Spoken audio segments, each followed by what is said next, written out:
এষাৰে ক'ব বিচাৰিম যে আমাৰ দলৰ ফালৰ পৰা কোৱা হৈছিল যে স্থানীয়ভাৱে বুজাপৰা কৰিব পাৰে। স্থানীয়ভাৱে বুলি ক'লে মণ্ডল পৰ্যায়ত হয়। আমাৰ মণ্ডল কংগ্ৰেছসমূহৰ লগত তেখেতসকলৰ যোগাযোগ হোৱা বুলি মই খবৰ নাপালোঁ।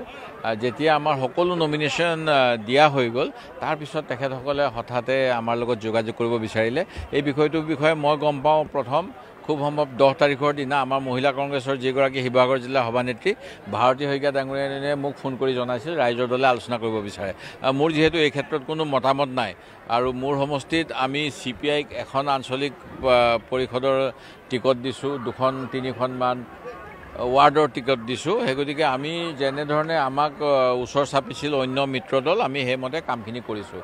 শিৱসাগৰৰ বিষয়ে মোৰ ইমান জ্ঞাত নাছিলোঁ। সেই গতিকে মই তেখেতসকলক কৈছিলোঁ আপোনালোকে আলোচনা কৰি লওক।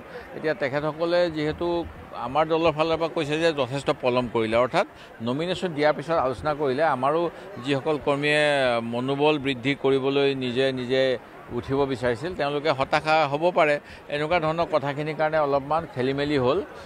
কিন্তু এনেকুৱা নহয় যে অকল শিৱসাগৰতে বুজাবুজিটো নহ'ল। মই যিটো আজি গম পালোঁ আমাৰ ভূপেন বৰা ডাঙৰীয়াৰ মন্তব্যৰ পৰা যে আনকি ৰঙানদী সমষ্টি, বিহপুৰীয়া সমষ্টি সেইবিলাকতো ৰাইজৰ দলে প্ৰাৰ্থিত্ব আগবঢ়াইছে। সেই গতিকে যদি তেনেকুৱাই কথা হয় তেতিয়াহ'লেতো অকল শিৱসাগৰক বিশেষকৈ টাৰ্গেট কৰি পেলাই এখন চিঠি লিখাটো উচিত হোৱা নাই। ভূপেন বৰা আৰু গৌৰৱ গগৈৰ মাজত দূৰত্বটো অলপ বাঢ়িছে নেকি? নাই, এই বিষয়েতো মই তেনেকৈ ভবা নাই, কাৰণ সকলোৰে কিছুমান কাৰ্যসূচী থাকে। এতিয়া মই ধৰক পাৰিলে আজি মেনিফেষ্টো ৰিলিজ কৰিছে, মই তাত যাব লাগে, কিন্তু মোৰ কাৰণে আৰু এই বেয়া ৰাস্তা দি 8 ঘণ্টা গৈ পেলাই এটা কামৰ কাৰণে দুপৰীয়া 2 বজাত উপস্থিত হোৱাটো সম্ভৱ নহয়। মই মোৰ সমষ্টিতেই নিৰ্বাচনী প্ৰচাৰ চলাই আছোঁ।